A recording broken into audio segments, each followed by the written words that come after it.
Hi, എല്ലാവർക്കും നമസ്കാരം. നമുക്കെല്ലാവർക്കും സ്വീറ്റ്സ് പൊതുവേ ഇഷ്ടമായിരിക്കും. ഇന്നത്തെ റെസിപ്പി ഒരു സ്വീറ്റാണ്.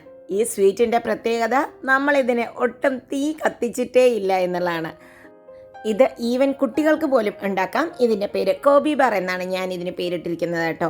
കോക്കനട്ടും ബിസ്ക്കറ്റും ഒക്കെ കൂടി ചേർന്ന ഒരു അടിപൊളി റെസിപ്പി തന്നെയാണ്. അപ്പോൾ നമുക്കതെങ്ങനെയാണെന്ന് നോക്കാം. അതിനായിട്ട് 2 ഹൈഡ് ആൻഡ് സീക്കിൻ്റെ ബിസ്ക്കറ്റാണ് എടുത്തിരിക്കുന്നത്. ഹൈഡ് ആൻഡ് സീക്കിൻ്റെ മോച്ച ബിസ്ക്കറ്റ് കിട്ടുകയാണെങ്കിൽ അതാണ് നല്ലത് കേട്ടോ. ഇനി ഈ ബിസ്ക്കറ്റിനെ നമുക്കൊരു മിക്സിയുടെ ബ്ലെൻഡറിലേക്ക് ഇട്ടിട്ട് ജസ്റ്റ് ഒന്ന് നന്നായി ഒന്ന് പൊടിച്ചെടുക്കണം. കട്ടുണ്ടാവാൻ പാടില്ല കേട്ടോ, തരിയില്ലാതെ പൊടിച്ചെടുക്കാം. മോച്ച ബിസ്ക്കറ്റ് ആണെങ്കിൽ സൂപ്പറായിരിക്കും, അതിന് കോഫിയുടെ ഫ്ലേവറും കൂടി കിട്ടും. ഇനി ഇതിനെ ഒന്ന് നന്നായി നമുക്ക് ബ്ലെൻഡ് ചെയ്തെടുക്കാം. അപ്പോൾ ഇതാ ബ്ലെൻഡ് ചെയ്ത് വന്നിട്ടുണ്ട്. ഒട്ടും തരിയൊന്നും ഇല്ല കേട്ടോ, തരിയില്ലാതെ നന്നായി ബ്ലെൻഡ് ചെയ്തിട്ടുണ്ട്. കണ്ടോ, ഇങ്ങനെ ആക്കിയിട്ടുണ്ട്. എന്നാൽ ഫൈൻ പേസ്റ്റ് അല്ല, ഒരു ചെറിയൊരു ക്രഷിങ് ഉണ്ട് കേട്ടോ. ഇനി ഇതിനെ ഒരു പാത്രത്തിലേക്ക് മാറ്റാം നമുക്ക്. ഇനി അതിലേക്ക് ഒരു 125 ml കപ്പിന് 1 കപ്പ് ഡെസിക്കേറ്റഡ് കോക്കനട്ടാണ് ഇട്ട് കൊടുത്തിരിക്കുന്നത്. ഡെസിക്കേറ്റഡ് കോക്കനട്ട് കിട്ടാത്ത ആൾക്കാർക്ക് നോർമൽ തേങ്ങ എടുത്തിട്ട് ഒന്ന് ചെറുതായി ചൂടാക്കിയതിന് ശേഷം അത് യൂസ് ചെയ്യാം. ഇനി ഇത് മിക്സ് ചെയ്യാനായിട്ട് കുറച്ച് പാല് മതി. ഒരു 1/8 കപ്പോളേ വേണ്ടി വരുള്ളൂ, ഒരു 2 ടേബിൾ സ്പൂണൊക്കെ വേണ്ടി വരുള്ളൂ കേട്ടോ. ഇത് ജസ്റ്റ് കുഴയ്ക്കാനുള്ളതാണ്, അതുകൊണ്ട് തന്നെ പാലിൻ്റെ അളവ് നമുക്ക് കറക്റ്റായി പറയാൻ പറ്റില്ല. നിങ്ങൾക്കിത് ജോയിൻ ചെയ്യാനുള്ളത് മാത്രമേ പാലൊഴിക്കാൻ പാടുള്ളൂ കേട്ടോ.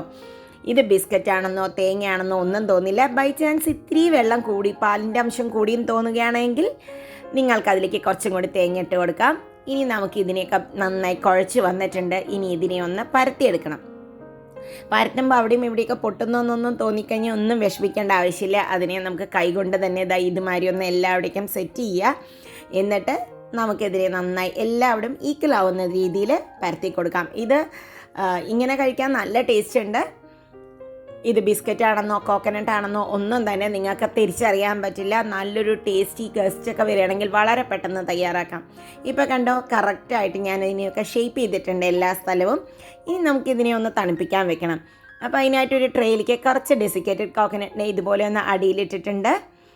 ഡെസിക്കേറ്റഡ് കോക്കനട്ട് വെച്ചിട്ടാണ് ഇതിനെ ഡെക്കറേറ്റ് ചെയ്യുന്നത് കേട്ടോ. ആ ഡെസിക്കേറ്റഡ് കോക്കനട്ടിൻ്റെ ടേസ്റ്റ് ഇതിനോട് കറക്റ്റായിട്ട് യോജിക്കുന്നുമുണ്ട്. നമുക്കിതിനെ ഇതിലേക്ക് മാറ്റിയിട്ടുണ്ട്. ഇപ്പോൾ ഈ ട്രേയിലേക്ക് മാറ്റുമ്പോൾ ചെറുതായി പൊട്ടിയെന്ന് വെച്ചിട്ട് ടെൻഷൻ ഒന്നാണ്ട് അത് ജോയിൻ ചെയ്യാൻ ഒരു ബുദ്ധിമുട്ടും ഉണ്ടാവില്ല. ഇനി നമുക്കിതിൻ്റെ മുകളിലേക്ക് എഗെയിൻ കുറച്ചും കൂടി കോക്കനട്ട് ഇട്ട് കൊടുക്കാം. ഇനി ഈ ഡെസിക്കേറ്റഡ് കോക്കനട്ട് നല്ലോണം വെതറിയതിന് ശേഷം നമുക്കിതിനെ 1 മണിക്കൂറോളം ഫ്രീസറിലല്ല ഫ്രിഡ്ജിൽ വെച്ച് തണുപ്പിക്കാം. 1-2 മണിക്കൂർ വെക്കാം കേട്ടോ.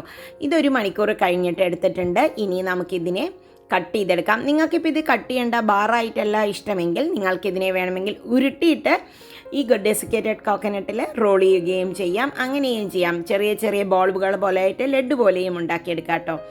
ഇപ്പോൾ ഇതാ കട്ട് ചെയ്തിട്ടുണ്ട്. ഇനി ഇതിൻ്റെ കൺസിസ്റ്റൻസി എങ്ങനെയുണ്ടെന്ന് നോക്കാം കേട്ടോ. നമുക്ക് ഇത് ചെറിയ കുഞ്ഞുങ്ങൾക്ക് പോലും ഉണ്ടാക്കിയെടുക്കാം. ഇത് ബിസ്ക്കറ്റിൻ്റെ ഒന്നും ടേസ്റ്റ് ഫീൽ ചെയ്യില്ല. കണ്ടോ, കൺസിസ്റ്റൻസിയൊക്കെ പെർഫെക്റ്റ് ആണ്. കയ്യിലൊന്നും ഒട്ടുക പോലും ഇല്ല കേട്ടോ. അതുകൊണ്ട് തന്നെ മാവ് കുഴയ്ക്കുന്ന സമയത്ത്, ഇത് മിക്സ് ചെയ്യുന്ന സമയത്ത് പാലിൻ്റെ അംശം വളരെ കുറച്ച് മതി.